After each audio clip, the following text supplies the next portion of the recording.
This is not a transaction. These are human beings. This is someone else's life. This is their story. It's a privilege that we get to sit in these rooms, hear their stories, and be able to process their life with them in such a pivotal way and help them get a home or help them sell their family home. I think it's a very incredible process that we're honored to have that a lot of people don't think about. It's like, it's not just a sold house. Welcome back to Time-Tested Mastery Life Lessons Sell. Today is a repeat guest episode, and I'm glad to bring her back because she's the real deal. My guest is Callie Weaks, a real estate advisor and agent success manager with the Tim Stout Group in East Tennessee. Last time Callie was on, we talked about her start in real estate, what she did before, the moment she realized she could actually win in this business, and her mindset around prospecting, rejection, and service. Today we're doing something different. We're getting a real update on what's changed over the last year, because Callie has evolved.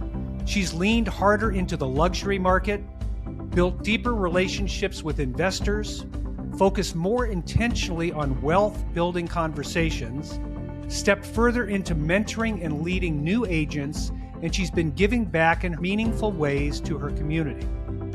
So this episode is about growth that shows up in the calendar, in the decisions, and in the results. So Callie, welcome back to the show. Thank you for having me back. I appreciate it.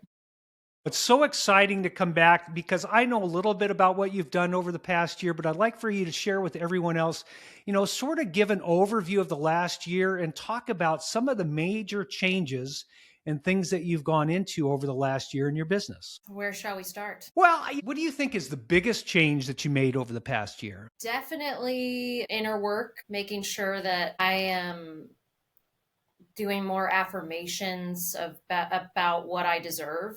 And I think when we are in those spaces where we're helping people and we don't feel like our inner growth is what's necessary. Unless you're okay with yourself, you're never going to be okay for anybody else. You cannot fill from an empty cup. You have to fill your cup first.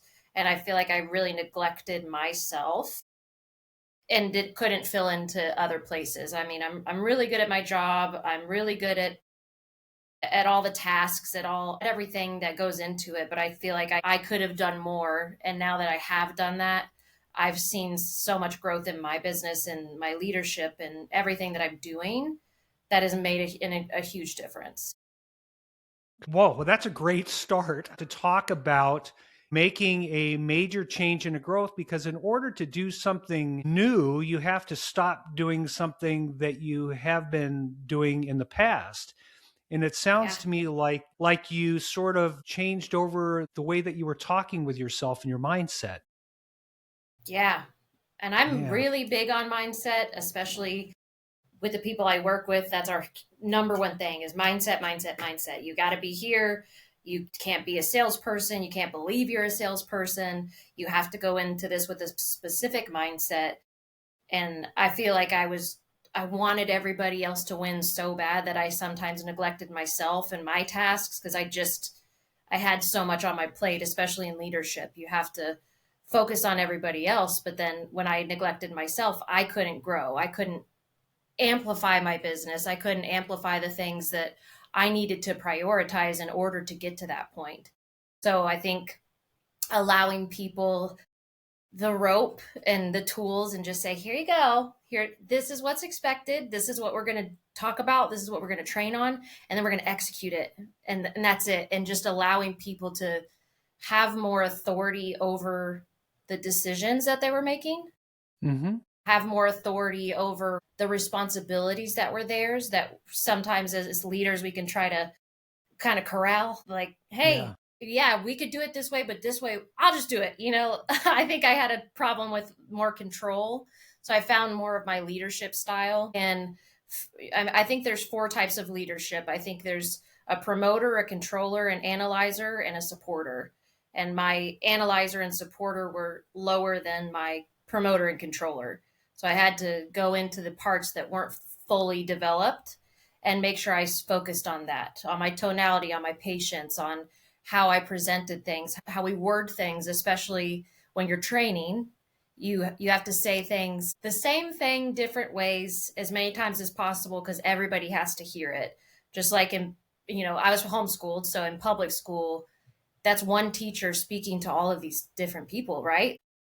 You have to continuously say it the same thing different ways until everybody gets it. And I Yeah. think that was a big change for me, was just making sure my leadership in all ways was aligned, and I had 2020 on all of them, so I can be the best leader possible for myself, for my agents, and for the people around me. Okay. So when we talked last time, you were not in a coaching or mentoring role for agents within the company that I was aware of. I mean, the last time that we talked.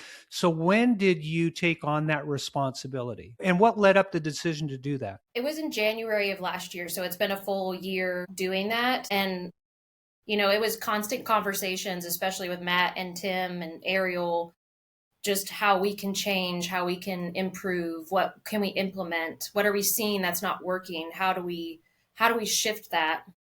And as I grew as a leader throughout the brokerage too, I actually won the cultural award in our last award ceremony. So that was like a pivotal moment for me, that I am showing up that way.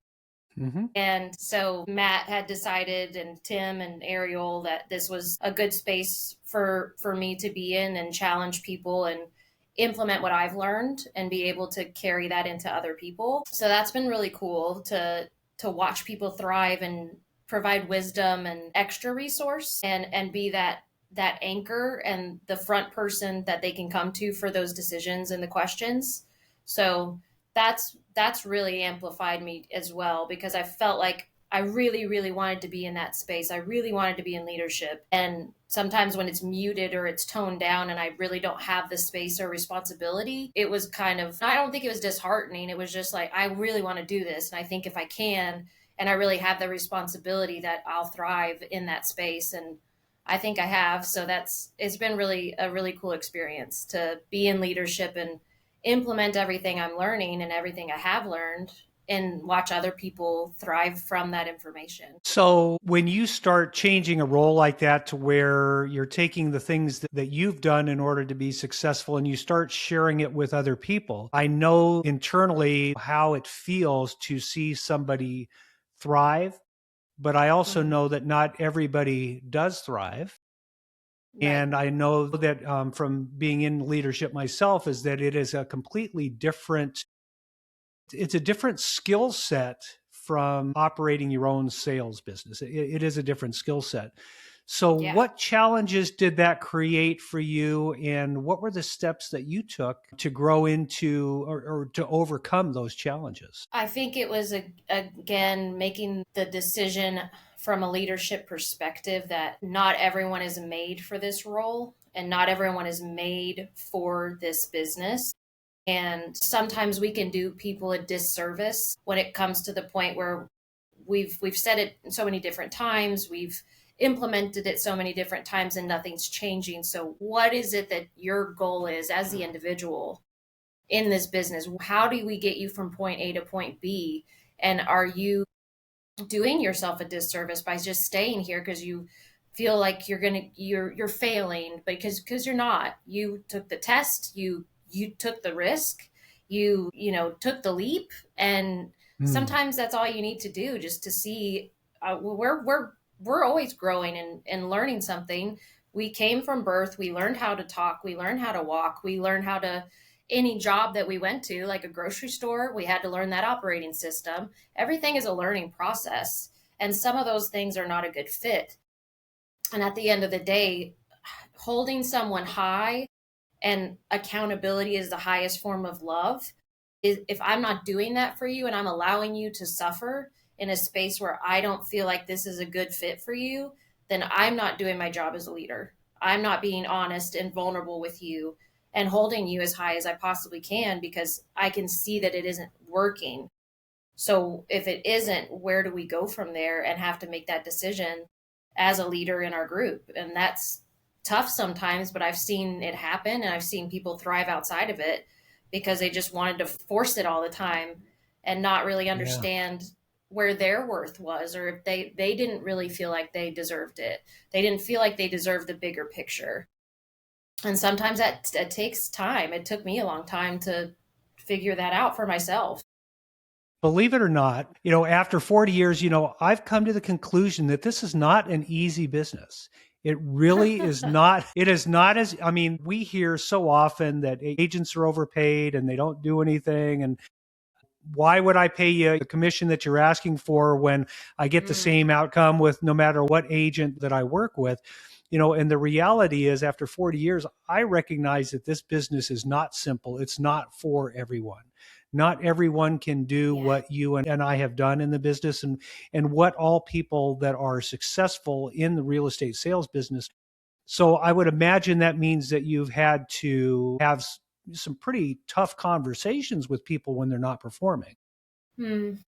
Yeah, it's a lot, but again, it's just holding someone really high. I want everybody to win. I want everyone to have the tools to surpass me. If I can train you to surpass me from the Yeah. ground up, like that's incredible for me. Watching my agents thrive and implementing it and listening and wanting that for themselves and getting out of their own way. Your old self stuff has to go. You have to bleed that out. You have to learn from it and know, hey, cool, this is what it's taught me. This is what I've learned from it, but this does not serve me anymore. So if I want to elevate and I want this success and I'm able to have the capability and the capacity to do this job at the highest level of expertise, I have to let it go because poverty mentality, old self mentality, victim mentality does not work in any space of success.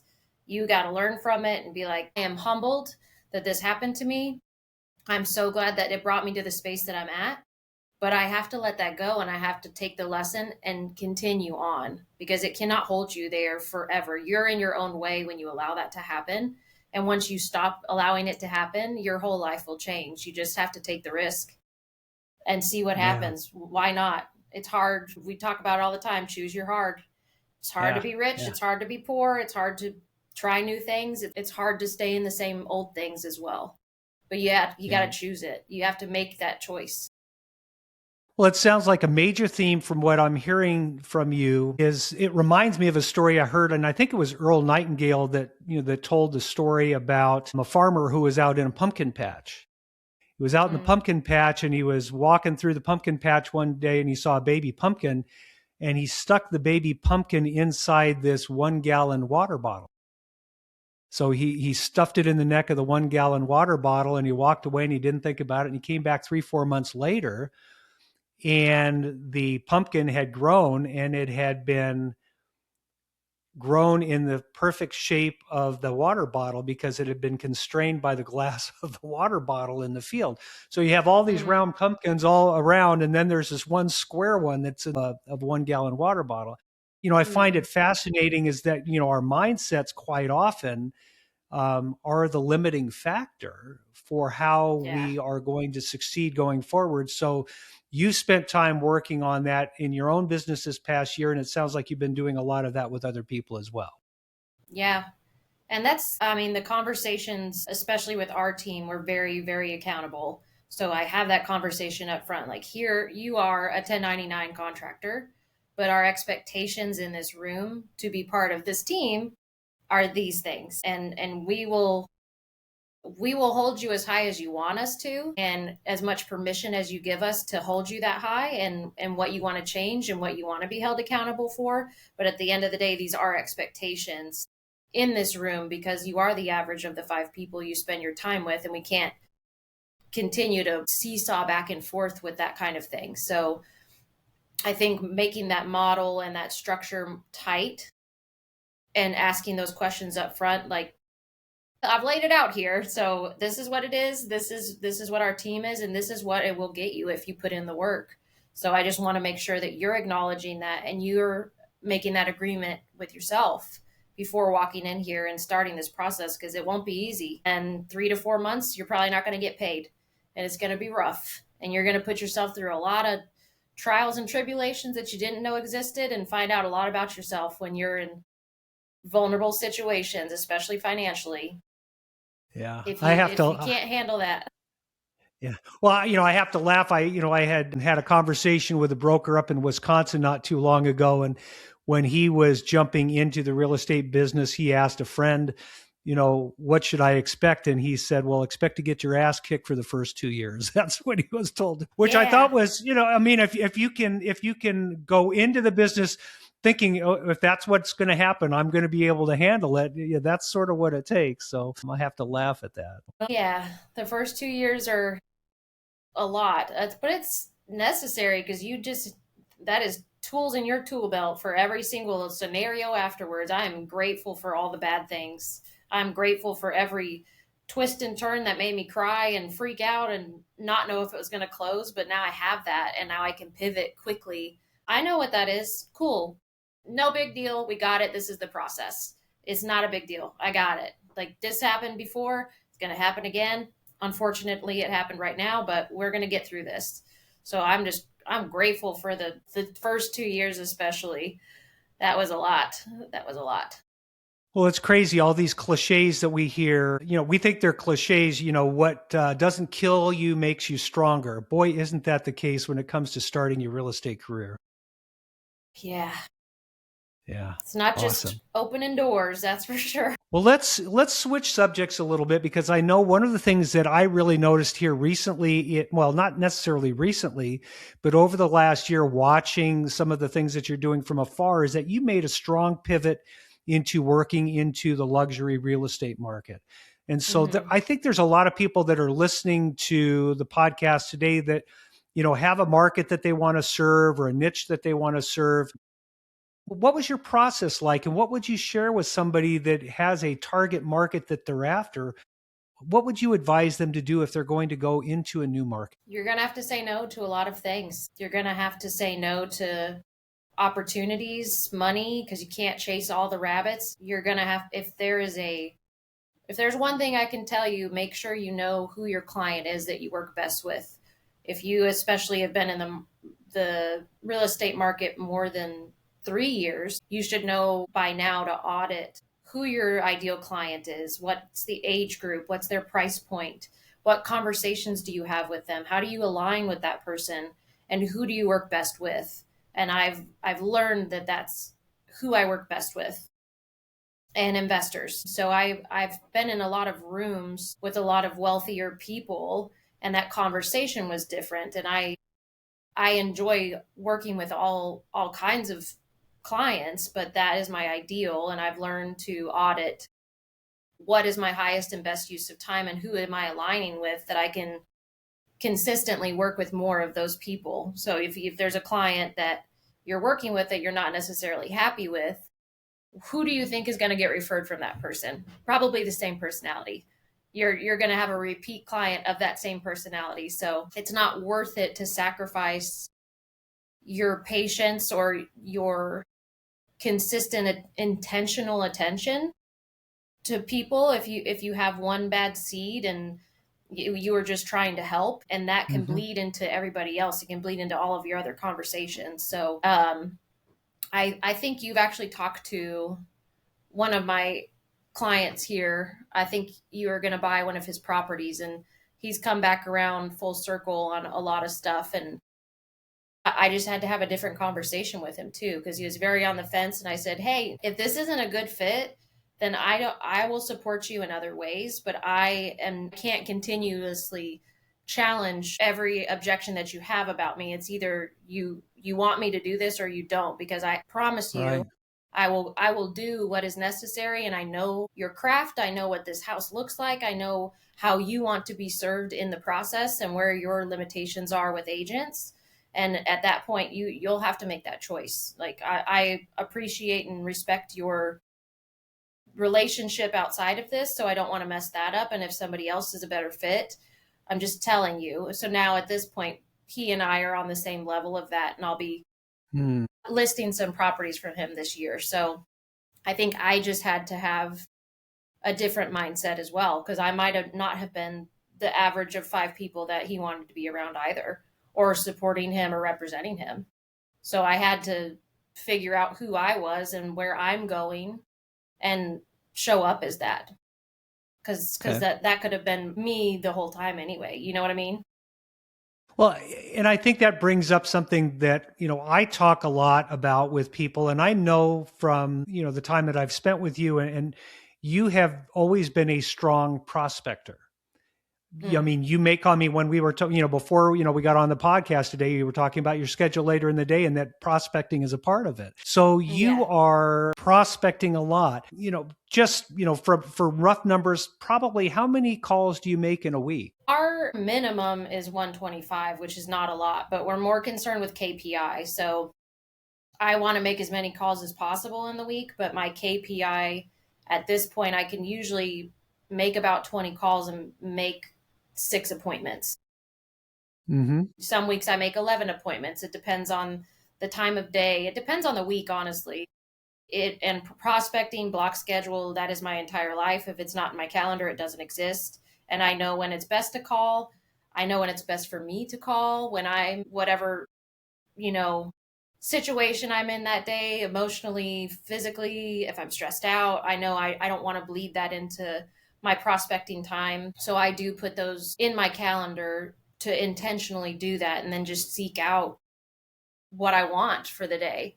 If you just if an agent goes in and says, I'm gonna have to call these people, they're not gonna answer, they're gonna yell at me, I'm a salesperson, then you have created that space. That's exactly what's gonna happen because your words are powerful. So it depends on the week. And I do a lot of prospecting in person, sphere conversations. I have a lot of more people coming to me now than I did in the past. So I have more business coming to me. So I don't have to make as many calls, but it's never enough for me. I don't have a day that I feel like I've done enough, but I have to respect my body and my mind and not exhaust myself and say, okay, did I do my best today so I can rest? Did I do everything I possibly could in these avenues, in these scenarios to be okay today? Because tomorrow it'll come, but I also have to think about my family and enjoying my success and celebrating my success, which I'm not very good at. And that is a very big thing that I learned this year is my celebrating my success is something that I don't do well because I've always shown up this way. It might, on the outside looking in, look like I'm, golly, she's always hustling, she's steady, she's doing all of this, but I have always shown up that way. I don't know how else to show up. So for me to celebrate my success in that way, it's odd for me. So I've really had to sit back and celebrate my success because once I accomplish something, I'm like, okay, cool. Next thing, we're good. Yeah. Like we did it. I don't think there's ever a ceiling for me that I'll be like, that's it. Like Yeah. there's not a space where I feel like I will have completed my mission for my Yeah. success or where I want to be. So I've really had to sit in that and celebrate my many little celebrations of my success because I was not doing that either. I just was consistently just going for the next thing and not allowing myself to sit in the things that I've accomplished that I never thought I would accomplish. I think what's interesting, well, there's several things that you said, in there that got my attention.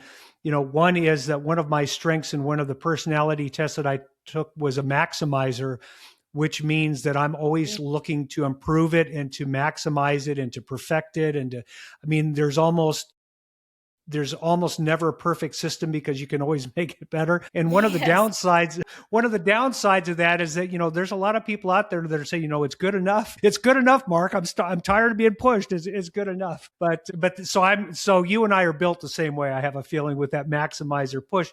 But our Yeah. conversation is very, very different because a lot of the times when I'm talking with salespeople, their biggest desire is I need more leads. I need more leads. I need more leads. Where do I get leads? How am I going to get more Mm, leads? I need good leads. And the conversation you and I are having, you went and you audited the people that you're working with and you made the decision that you were going to work with the people that were best for you and your business. You're going to serve your mm, client no matter what. for sure. Because you prospect, you have the privilege and the ability to choose who you're going to work with. And I Mm. think a lot of people miss on that. Yeah, or they're looking for this diamond in the rough that doesn't exist. It's all about your skill set and not being a salesperson. Sales resistance doesn't work. If you feel you're being sold to, you're not going to get that client. And you have to get out of your own way and understand that, especially in our industry, there's a lot of people that are going to take advantage of you. And for me, when I'm calling someone, my intention is to make sure I ask enough questions to see if we're a good fit, to make sure you're taken care of. Because I work with a lot of people and I see a lot of people in this industry, and it's more just, getting commission, or they don't know enough about it. And then they put their clients in a vulnerable situation that can be detrimental to them. This is a transaction between a buyer and a seller. This is not about us. This is about me asking the right questions about what's a comfortable monthly payment for you? What are you looking to do with this investment?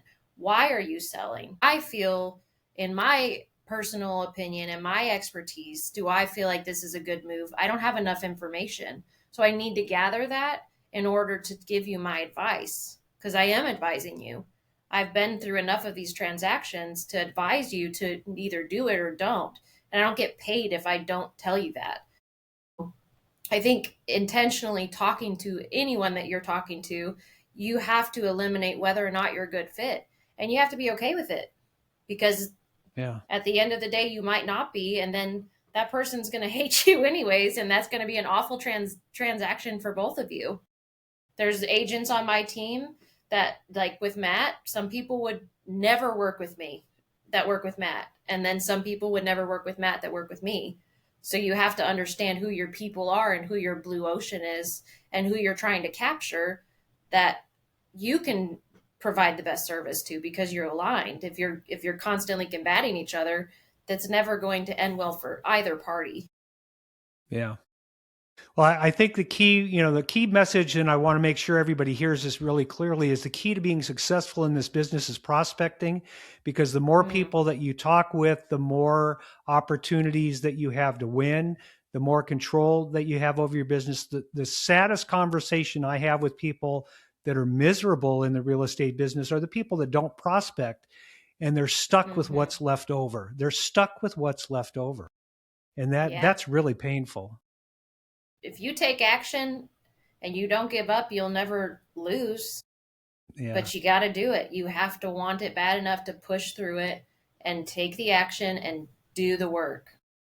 Yeah, there's a lot of people that are in real estate, but they are not actually performing. They're not running a business in real estate, and very clearly you're doing that. So in this past year, you mentioned investors a little bit earlier. Tell me a little bit about how you're working with investors today. So I bought my first investment this year, or a couple months ago, and I'm in a lot of rooms with investors. My boss is an investor. There's a lot of people on our team that are investors. So I've been learning in the cash offer side as well, and just investments in general, how that more refining the process so I can know upfront what I'm getting my investor into. And here's your max allowable offer. This is what this calculation looks like. Are you buying and holding, or are you going to buy and flip? Like, what does this process look like to you, so I can look at the right properties? And it's generally not on the market. It's generally something that nobody else sees. So, or just reaching out to my sphere, reaching out to navigate what looks best for that investor. And especially if it's their first investment, if you mess up on your numbers on your first investment, it can trickle down to every single other one, and you might not want to invest anymore. So just having those conversations. If it's a seasoned investor, that's even better, just because I've been in those spaces enough. I know enough about it with creative financing. What does this look like? How do we have this conversation with someone who doesn't want to sell their home or is in need to sell their home, and ethically navigate that situation? Because, that's a sore subject for a lot of people. I know real estate and buying up houses, and we change each county, we change the economy by doing that. So if there's so many big companies that do that, and doing it on a smaller scale, we just try to not damage that reputation. We try to not damage the economy.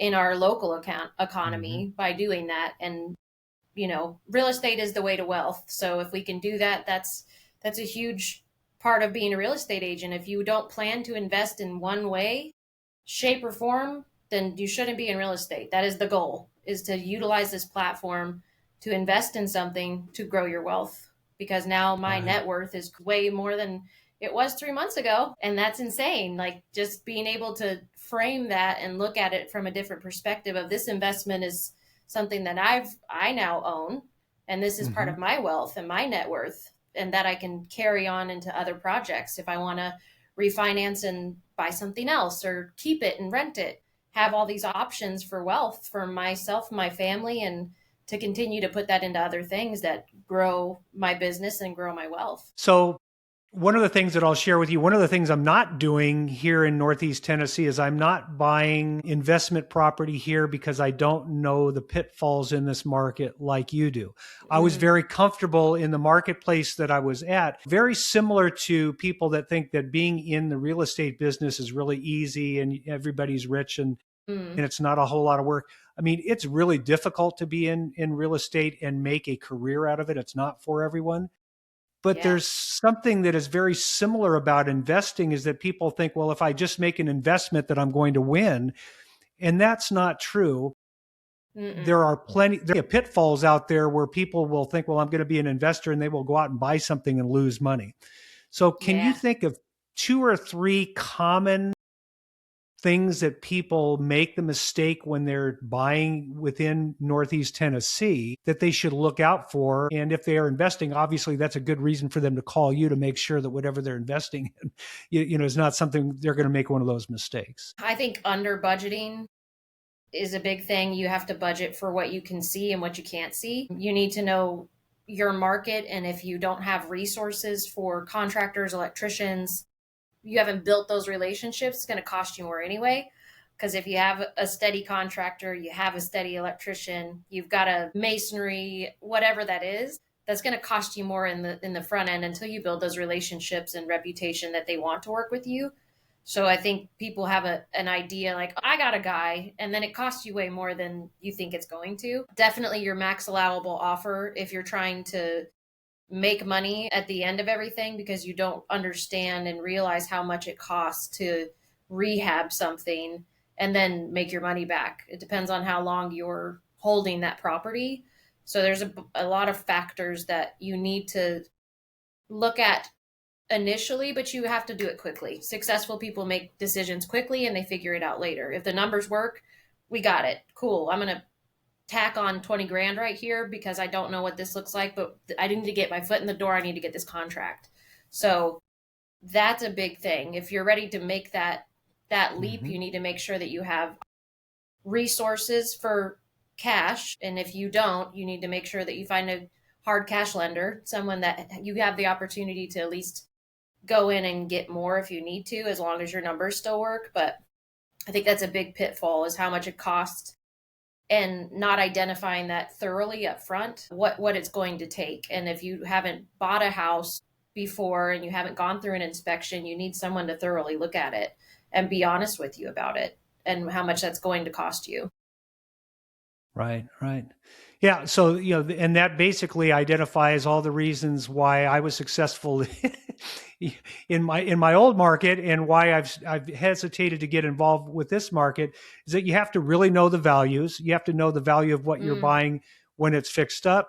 You also need to know realistically what it's going to cost to put it in that condition, and you also need to have the mm-hmm. relationships to get that to happen.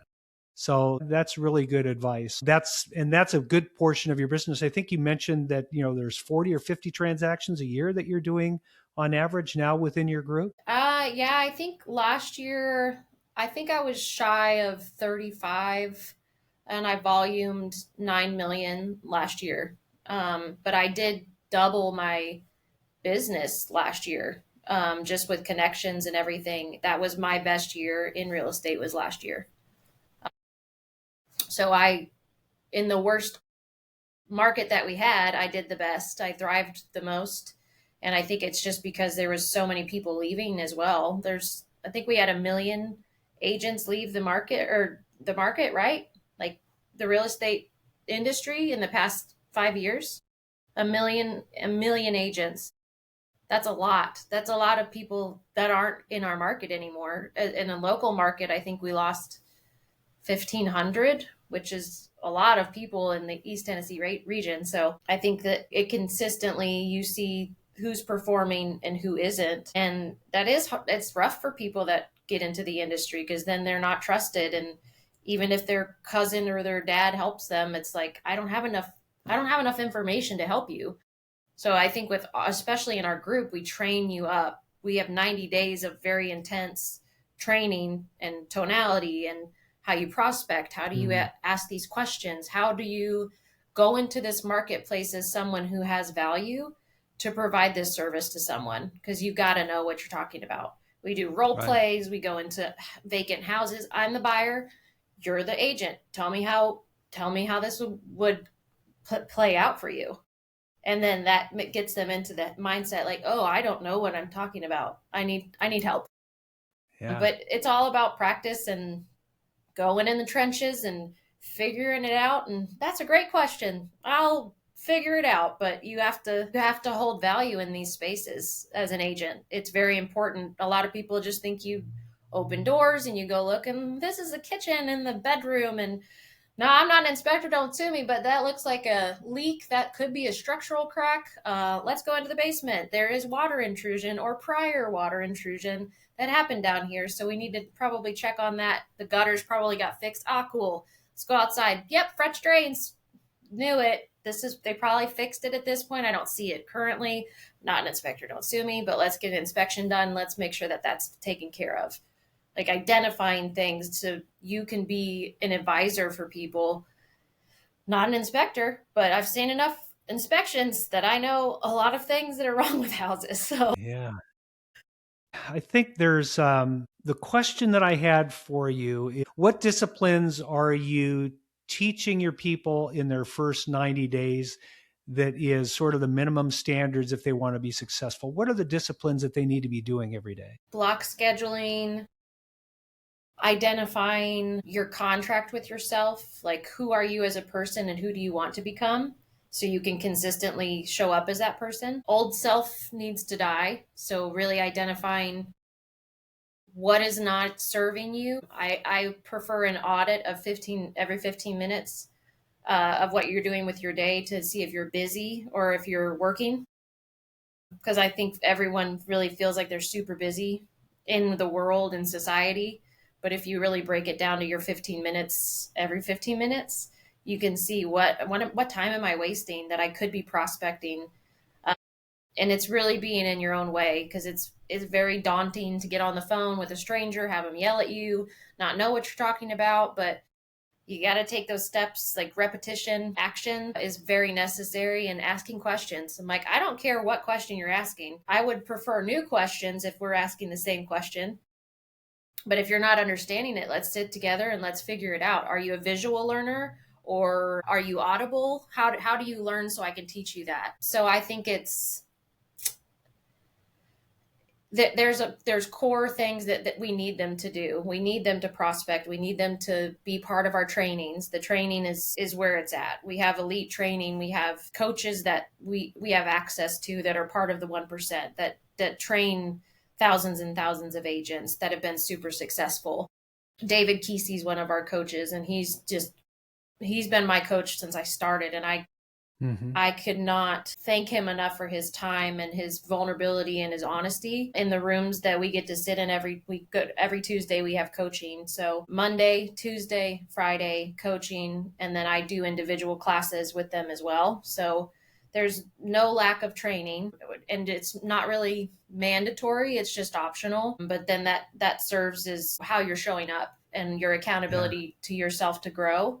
Because I don't think if you're not showing up for something mandatory when you're paid for it hourly, you're probably not going to show up mandatory when you're not getting paid for it. So it's an option, and giving people the access and the space and the choice to do it, I think is much better than making something be drilled into their brain, because I can't make you want it. I can't make you want it or want it more than you want it for yourself. So I think it's an individual basis of what you want to do with your life.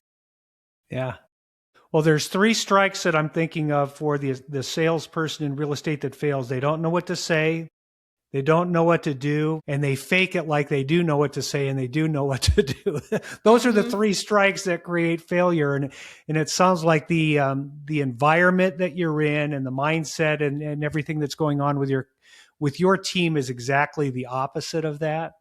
So give us a couple of things. Where are you going in the next year? What are the big goals that you have for the next year? And leave us with a way to get in touch with you. I would like to double my volume for sure. I want to be in more rooms. I'm very much a recluse, and it's a really bad thing being a real estate agent, but I need to be more active outside of social media, I guess, and go into more rooms and grow that way. I would really like to start leading more women just from like the feminine aspect and what I've learned, and taking the wounds and the old self out. I did a program in October and got to do like a somatic therapy kind of thing and just process my trauma. And I was in a room with a lot of women doing the same, and it made it a very eye-opening that the majority of women and men, we have those things, we have those spaces that we need to clear. And I think that leadership, building that in other avenues, and public speaking, I think is something that I would like to achieve this year, more of that. We are very big on giving back to the community, so we're making a shift that will be announced. I think it's today, but it hasn't been announced yet. So in that space, we're going to be able to give back to the community more, and that's very important to us. It's very important that we give back to the people that give to us. We've been given the privilege to access so many people's personal information, their life, their stories, and I think being able to give back in an intentional way is really important, because I don't think this is not a transaction. It is, but these are human beings. This is someone else's life. This is their story, and I think it's a privilege that we get to sit in these rooms and hear their stories and be able to process their life with them in such a pivotal way, and help them get a home or help them sell their family home. I think it's a very incredible process that we're honored to have in our industry that a lot of people don't think about. It's like, it's not just a sold house. This is someone that now I have a relationship with. Like I get to talk to y'all, and when I get to see you outside of this, right? That's not normal. Most people don't know who what their agent's name was. So being able to impact people, I just want to continue to do that in a more intentional way, and just grow our community and grow our team and help people change their lives. Great. Well, I'm looking forward to seeing what the next year holds for you. And I hope that you'll come back next year and we'll be talking about doubling that volume and how you did it. Absolutely. Callie, this was really strong, so thank you for that. I love conversations like this because they're not theory. This is what real growth looks like: making changes, raising standards, refining your focus, and becoming the kind of professional people trust at a higher level. For everyone listening, if you got value from this episode, do 2 things. First, subscribe to Time Tested Mastery Life Lessons Sell wherever you listen to podcasts. Second, share this episode with one agent who needs a push, not hype, just a real example of what commitment and improvement looks like. And if you want help building a business that's steady, disciplined, and trust-based, reach out to me. I do time-tested mastermind workshops, and in 90 minutes, we'll identify one real roadblock and walk you out with a clean, personalized plan you can implement immediately. Callie, thanks again for being here today, and to all of you, keep showing up, keep sharpening, and keep building something that lasts. We'll see you on the next episode.